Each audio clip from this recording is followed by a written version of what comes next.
Alien fighter veteran stunned by humanity's savage history, Varth Keln had killed more enemies than most species could count. And he had done it across 200 years of service to the Tharvian Empire and later the Galactic Coalition.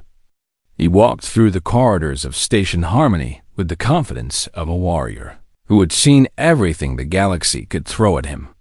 And his scaled body moved with the easy grace of a predator who feared nothing in the void between stars.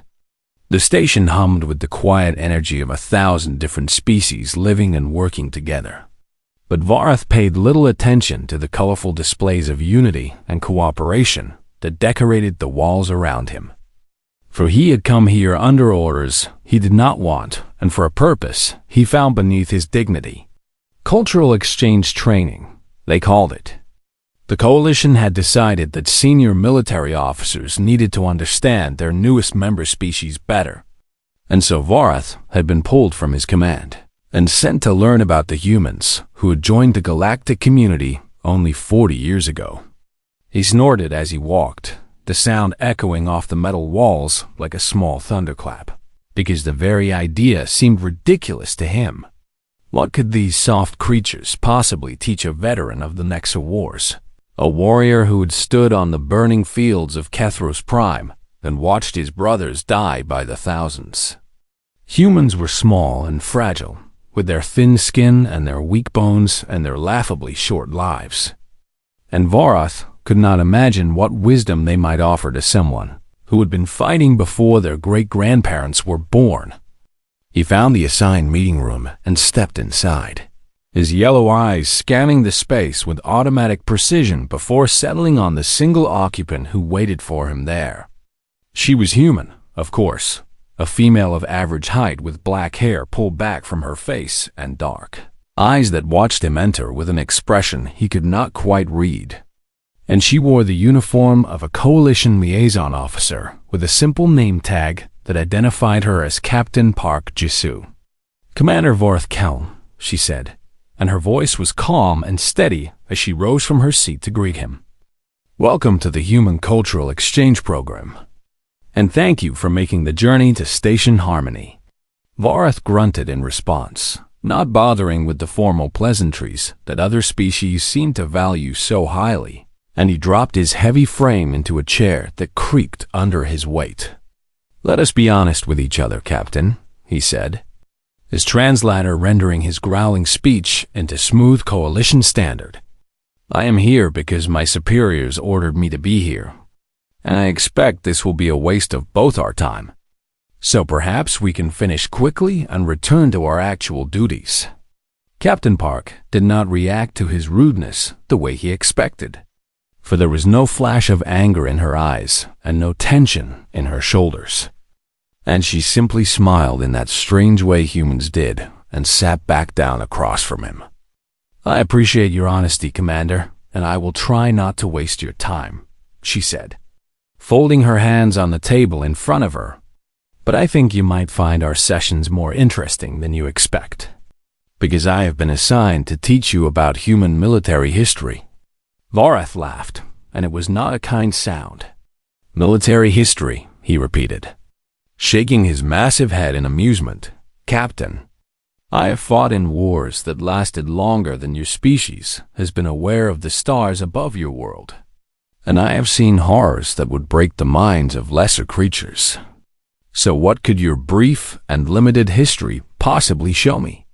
"Perhaps nothing at all," Captain Park admitted, and something flickered in her eyes that Varth could not identify. "But perhaps you might be surprised, because humans have been fighting wars for a very long time." "Tribal conflicts," Varth said dismissively, waving one clawed hand through the air. "Small disputes over territory and resources. The kind of thing every species goes through before they mature enough to reach for the stars. And I have no interest in hearing about primitive creatures throwing rocks at each other." Captain Park nodded slowly, and that strange smile stayed on her face as she activated the display screen built into the table between them. "Then let me start with something relatively recent," she said. "Something from what we call the 20th century. which was only about 125 years before we made first contact with the coalition. Vorath settled back in his chair, already bored, already counting the minutes until this foolish exercise would be over and he could return to his ship and his crew and the real work of keeping the galaxy safe. "Very well, Captain," he said. "Show me these primitive wars of yours, and we will see if there is anything worth learning from creatures who have barely left their birth world. I will start with something we call World War I, Captain Park said, and her fingers moved across the display controls. And then we will move on to World War II, which happened only 21 years later. World War, Vorath repeated, and despite his boredom, he felt a small flicker of curiosity at the term. An interesting name for a tribal conflict. Unless you mean to tell me that your entire planet was involved. That is exactly what I mean to tell you, Commander, Captain Park said. And she looked up at him with those unreadable dark eyes. Both of these wars involved nations from every continent on our world. And they were fought with weapons that we invented specifically to kill each other in the largest possible numbers. Vorath leaned forward slightly, his curiosity growing despite himself, because he had assumed that humans were peaceful creatures who had stumbled into space through luck rather than skill. "Show me," he said, and Captain Park touched the display one final time. "With pleasure, Commander," she said, "but I should warn you that what you are about to see may change how you think about humanity forever. And I want you to remember that everything I show you is absolutely true." Vorath almost laughed again, but something in her voice stopped him. Something cold and quiet that reminded him of the way old warriors spoke about battles that still haunted their dreams. And for the first time since entering this room, he felt a tiny seed of uncertainty take root in his chest. What could these small, soft creatures possibly have done that would impress a veteran like him? He was about to find out. Alien fighter veteran stunned by humanity's savage history. The display screen flickered to life. And Vorath watched with mild interest as images began to appear before him, showing a world that looked green and blue and peaceful from space. "This is Earth," Captain Park said. "Our home world. And in the year 1914 by our calendar, the nations of this world went to war with each other." She touched the controls and the image changed, showing maps covered with colored lines and arrows. And Vorath recognized the patterns of military movements and territorial disputes that marked any conventional conflict. "At first it seemed simple," Captain Park continued. "Two alliances of nations fighting over power and territory and pride. But what made this war different was the scale of the destruction and the methods we used to achieve it." New images appeared, and Vorath leaned forward to study them with the practiced eye of a veteran commander. But what he saw made no sense to him at first. He was looking at vast fields of mud and destruction, stretching as far as the eye could see. And in these fields, he could see structures that looked like long, deep cuts in the earth itself. "We call these trenches," Captain Park explained.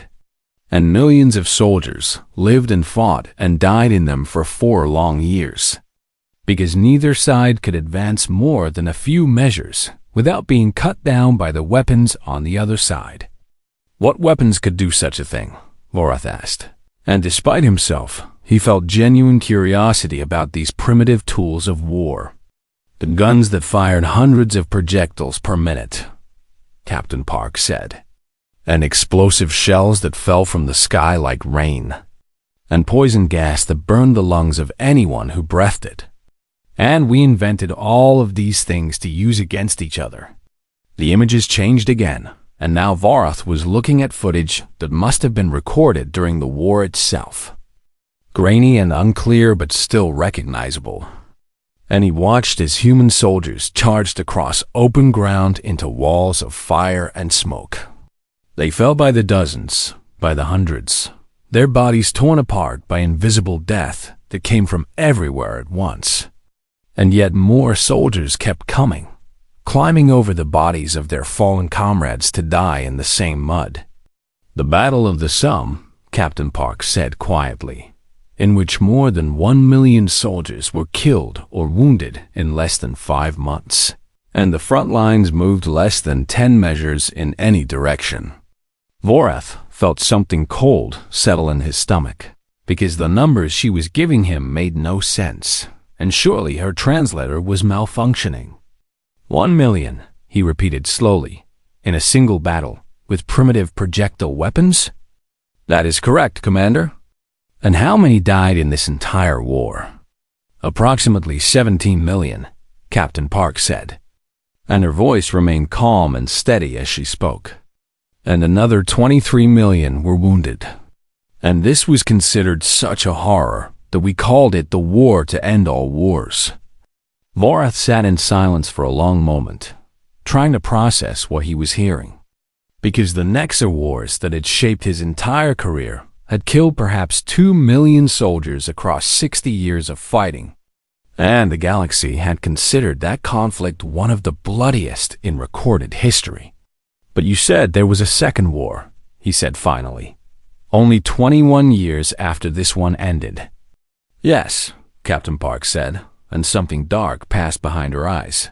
We called it World War II, and it was far worse. The images on the screen changed again, showing massive armies sweeping across continents and cities, burning under endless waves of bombs that fell from aircraft in the sky. This war lasted 6 years, Captain Park explained, and it was fought on every continent of our world except one, with weapons that made the first war look primitive by comparison. She showed him tanks that crushed everything in their path, and aircraft that could carry enough explosives to level entire cities and submarines that hunted ships beneath the waves. How many died in this war? Vorath asked, and his voice had lost all of its earlier arrogance and contempt. Between 70 and 85 million, Captain Park said, including soldiers and civilians and prisoners. And that number includes the 6 million of our own people that one nation tried to exterminate simply because of their religion and ancestry. Vorath's translator stuttered and glitched, struggling with numbers that seemed impossible, and he had to ask her to repeat herself 3 times before he could accept that he had heard correctly. 85 million dead, he whispered, in 6 years, with chemical explosives and projectile weapons. And we ended the war with this, Captain Park said, and she touched the display to show him footage of a single, bright flash that became a mushroom cloud of fire and destruction rising into the sky. We call it an atomic bomb, she explained, a weapon that splits the building blocks of matter itself to release energy beyond anything the galaxy had seen before.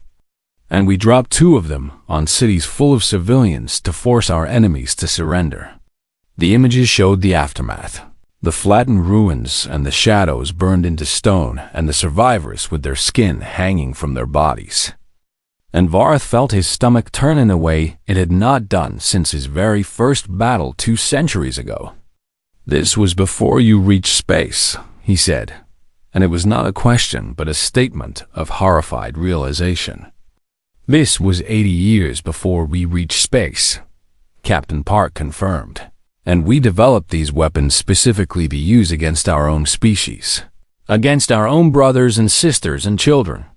Vorath stood abruptly, his chair scraping against the floor, and he walked to the far side of the room because he needed distance from those images of destruction.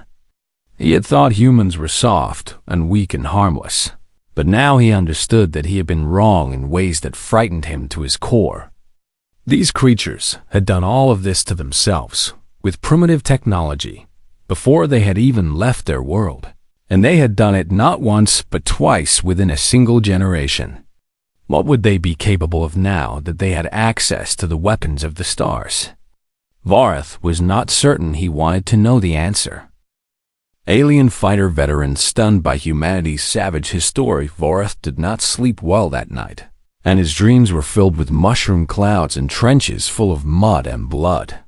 He returned to the meeting room the next morning with a new heaviness in his steps.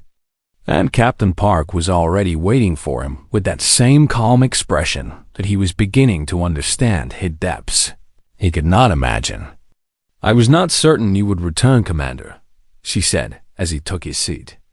"A Tharvian warrior does not run from knowledge," Vareth replied, though his voice lacked the pride it had carried the day before. "And I must understand what I have seen." "Then we should continue," Captain Park said, "because yesterday I showed you our wars, but today I must show you something that may be even harder to understand." "Harder than 85 million dead in 6 years?" "Yes, Commander, because today I will show you what humans do to each other, not in the heat of battle, but in cold and calculated cruelty." She activated the display again, and new images appeared, showing thin and starving humans behind fences of wire, their eyes empty and their bodies reduced to little more than bone.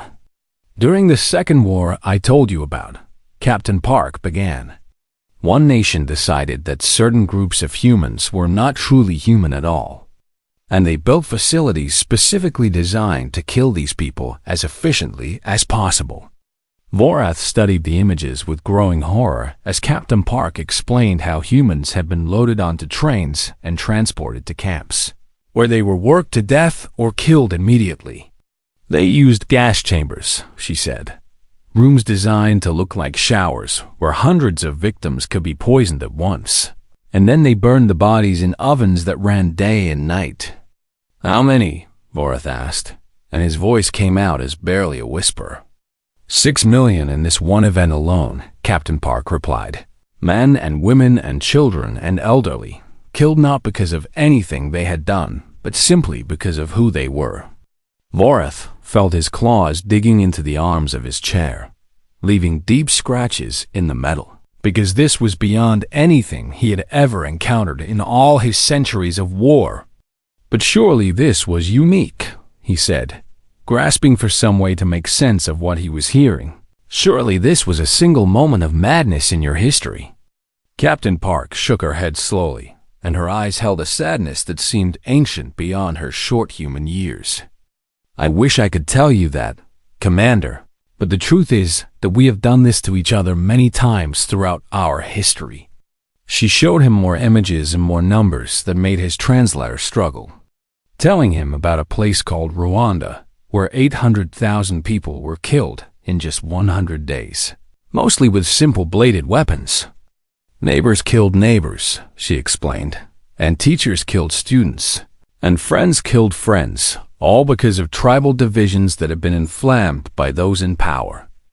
Then she told him about Cambodia, where a government killed nearly 2 million of its own citizens in an attempt to create a perfect society, and about Armenia and Bosnia and Darfur, and so many other places where humans had slaughtered their own kind. "I do not understand," Vorath finally said, and there was genuine confusion in his voice now rather than contempt. "Most species that reach the stars have unified long before they developed the technology for space travel, because a species divided against itself cannot achieve such complex goals. Humans are different," Captain Park said. "We reach the stars while still carrying all of our ancient hatreds and divisions, and we brought those conflicts with us into space." "But why?" Vareth demanded. "Why would you do such things to your own people, to beings who share your blood and your world and your destiny among the stars?" Captain Park was quiet for a long moment, and when she spoke again, her voice was heavy with the weight of centuries. "Because we learned to see each other as different," she said. "Because we divided ourselves by the color of our skin and the gods we worshipped and the languages we spoke. And once we decided that some humans were less than others, it became easy to treat them as enemies." Vorath stood and walked to the window that looked out over the station, his mind struggling to process everything he had learned. And he found himself looking at the humans who passed by in the corridor outside with new and frightened eyes. These creatures who smiled and laughed and seemed so harmless were the descendants of monsters, the children of a species that had perfected the art of killing its own kind. He activated his personal communicator and contacted an old war comrade, a Tharvian commander who had served alongside humans in the recent border conflicts. "Tell me the truth," Varus said, without greeting or preamble. "Tell me what you know about these humans."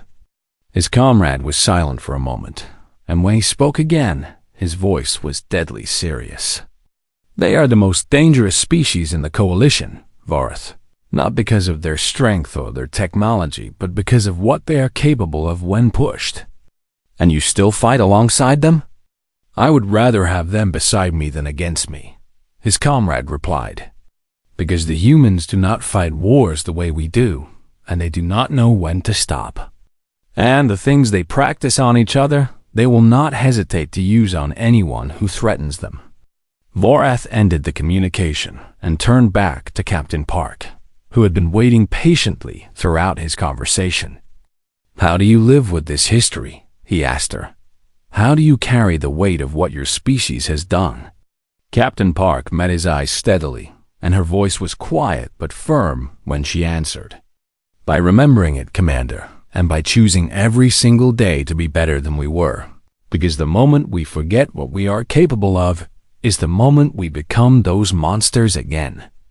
Vorath had no response to that, and he excused himself from the room because he needed time to think. But even as he walked away, he could not shake the feeling that everything he thought he knew about the galaxy had just changed forever. Alien fighter veteran stunned by humanity's savage history, Vorath spent the night in meditation, using the ancient Tharvian techniques that had helped him process the trauma of countless battles. But even these methods could not quiet the storm in his mind. When he returned to Captain Park's meeting room the next morning, he found himself approaching her with a respect he had not felt when this training began. "I have questions," he said as he sat down across from her. "I expected you would, Commander. Yesterday you showed me the horrors your species has committed," Varus said slowly. "But what I cannot understand is how you survived them. Because any species capable of such destruction should have destroyed itself long ago." Captain Park nodded, and something like pride flickered in her dark eyes. "That is exactly what I want to show you today, Commander. Because the same qualities that make us capable of such terrible violence also make us capable of something else entirely." She activated the display, and new images appeared showing a frozen city under siege, its buildings shattered by bombs and its streets covered in ice and snow. "This is Stalingrad," she explained, "a city where some of the worst fighting of World War II took place, and the humans who defended it refused to surrender even when all logic said they should." Vorath watched footage of soldiers fighting from building to building and room to room, their bodies thin from hunger and their equipment primitive compared to their enemies. "They held this city for 5 months," Captain Park continued. "Through a winter so cold the weapons froze and soldiers died simply from exposure, and they lost over 1 million people doing it." "Why?" Vorath asked, genuinely confused. "Why would they sacrifice so much for a single city?" "Because surrendering was not an option they would accept," Captain Park replied. "And because humans have a quality that other species often underestimate, which is our absolute refusal to give up even when defeat seems certain." She showed him more examples, telling him about a retreat called the Long March, where humans walked thousands of measures across mountains and swamps while being hunted by enemies, and about prisoners of war who endured years of torture without breaking. "Your species would have negotiated," Vorath said, trying to understand, "or retreated to fight another day." "Sometimes we do that too," Captain Park admitted.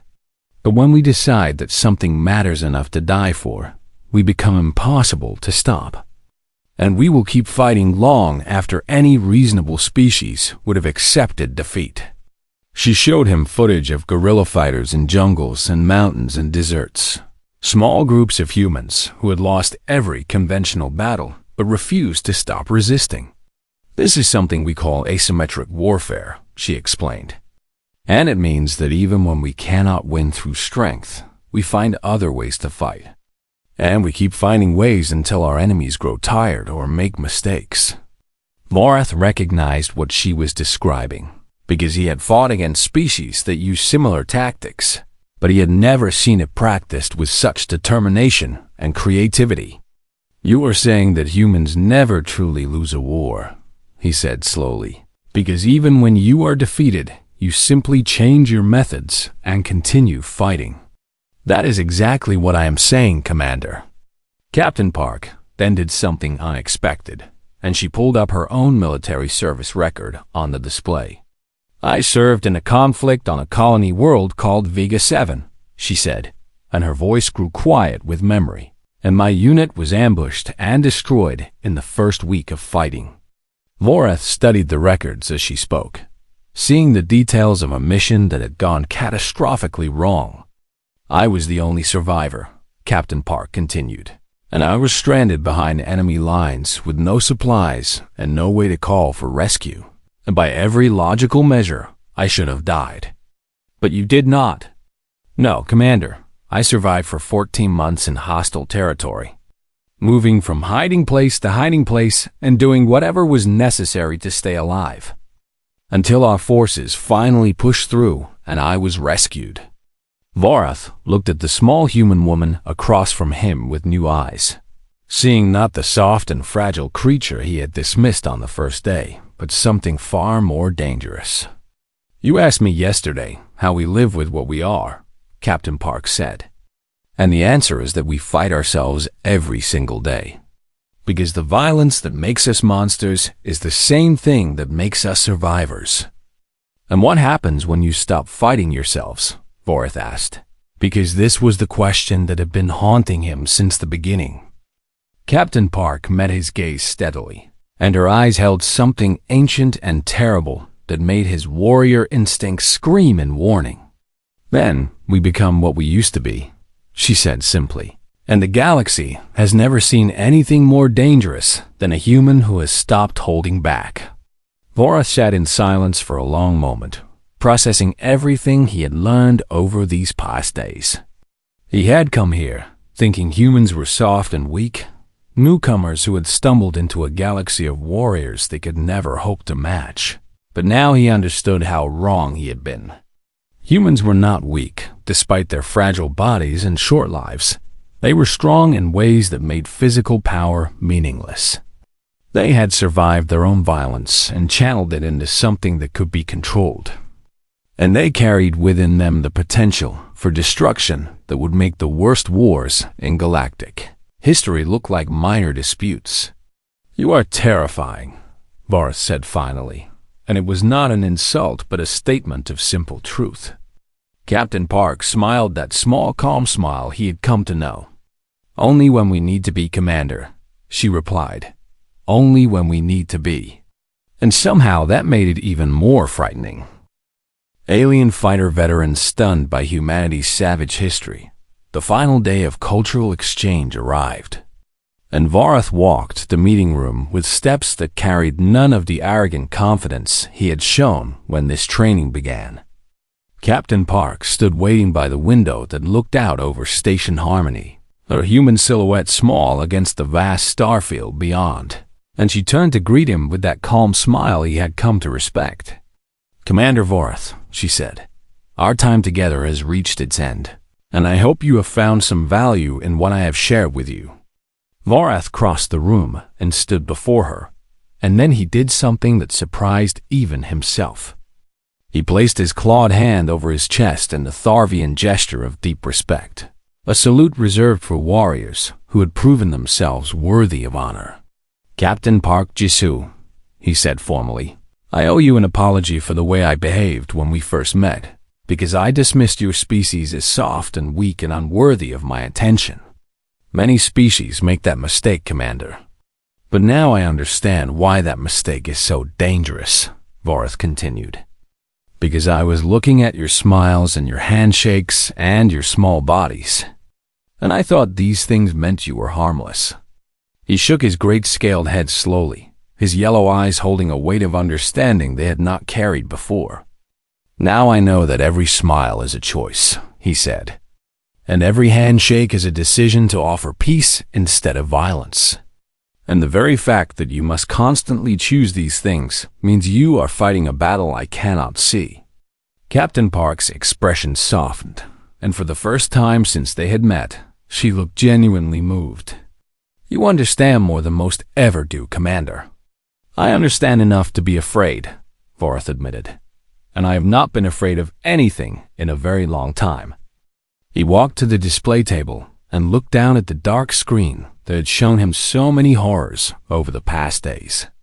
"I have one more question," he said, "and I need you to answer honestly, because what I do with your answer may affect the safety of my entire fleet." "Ask, Commander."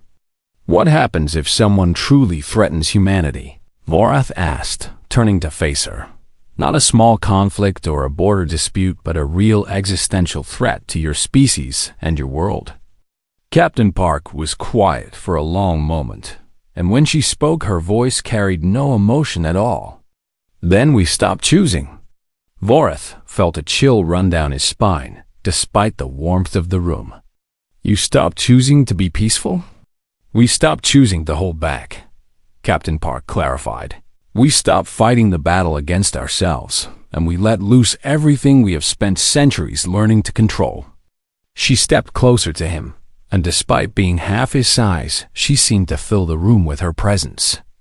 "You have seen what we did to each other with primitive technology and ancient hatreds," she said.